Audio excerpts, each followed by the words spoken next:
Hey everybody, it's me again. It's like 1 in the morning on Sunday and I cannot sleep a wink. I don't know what it is, guys, but sitting in the house in a standard 20 by 20 room, I feel more claustrophobic in there than I do in my van.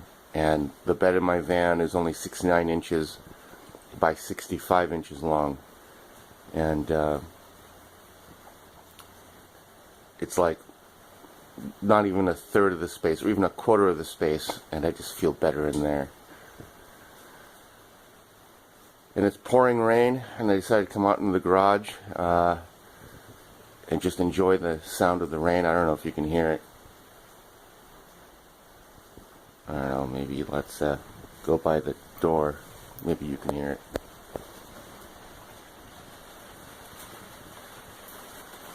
Maybe.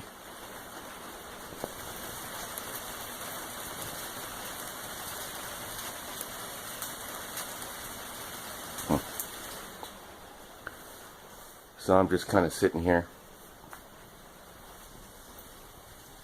Take a seat. I really miss van dwelling. I just felt so much more free. I've been pretty much foot to the floor, full throttle for the past 3 weeks, getting this house cleaned up, and I'm pretty much exhausted trying to do all that and trying to go to work, be a good employee, and take care of both my parents, cooking, cleaning, taking care of their finances, stuff like that. It's been an exhausting experience. Susie's van life. I dug out the spare tire carrier for you. I'm sorry I haven't sent it yet. I gotta wrap it up tomorrow. I gotta wrap it up in a couple hours. It's Sunday morning. And I'm gonna send it tomorrow to you because I got your address. And Nicholas Maeta, I'm sorry if I mispronounced that name. I got your manual, and I just have to put it in media mail tomorrow, or today, this morning after. Oh, look, it's Zia. Hey, what's up, buddy? You come to see what's going on?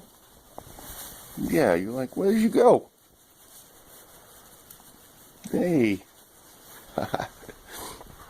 Anyways, I got your manual. I'll be popping it in the mail on Monday after I wrap it up for media mail. So, yeah, expect that in the next couple days, man. Sorry it took a couple days longer than I thought, but look at that tail. But I've been pretty much up to my eyeballs and haven't had a chance to do anything with it. Let's see here.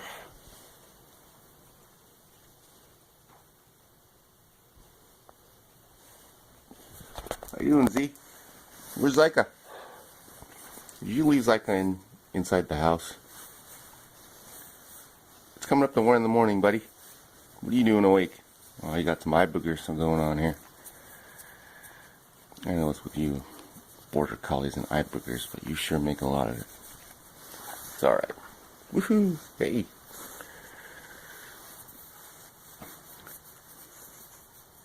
Sorry, I got sidetracked. Think about dogs. If you have a dog, you get sidetracked a lot because they always want your attention, Hey.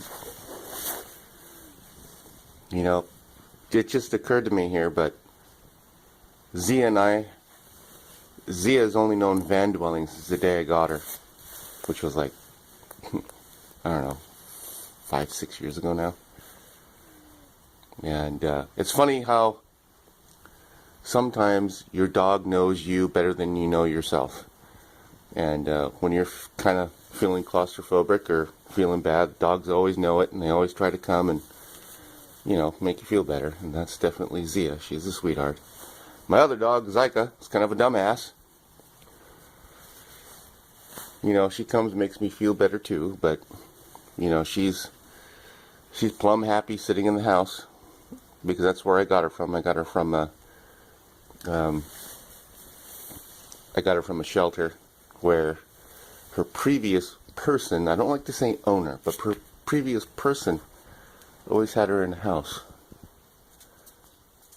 But Z over here, itch. Come on, itch. Itchy, itchy, itchy. Itchy, itchy, itchy, buddy.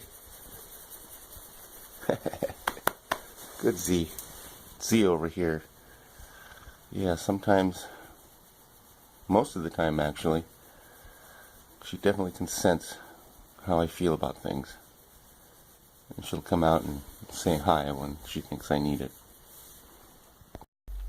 Okay, so one of the things that changes about you when you've been van dwelling for a little while is that the way you look at cars, trucks, and vans changes. You know, a lot of people look at cars and think, do I look good in that, or does it go fast, or is it the right color, or whatever. If you've been at this for a while, van dwelling, the first thing I look at when I look at cars, and it doesn't matter what it is, the first question I ask myself is, can I sleep in it? Can I live in it? And this morning I was on Craigslist, and believe it or not, I ran into a station wagon version of this 1956 Plymouth.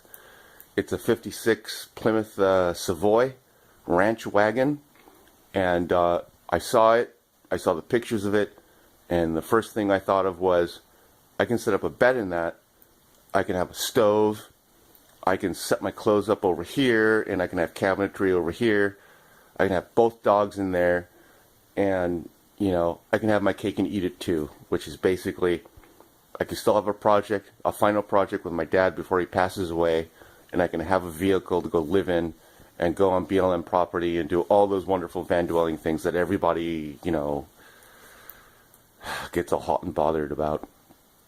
Which is baloney, by the way. You know, van dwelling is not exactly as romantic as people, you know, have a tendency to make it out to be.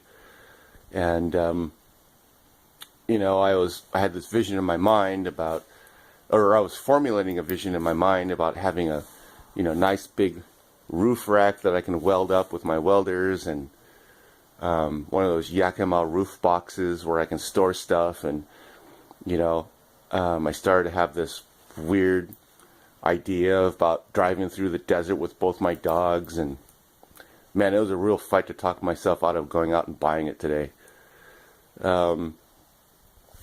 Yeah, it's one of those strange things, man. But yeah, I didn't go buy it today as much as I really, really wanted to, because yeah, it would have, I think my mom would have strangled me if she came home and, you know, found two classic cars sitting in the driveway, or one in the garage, rather than just one.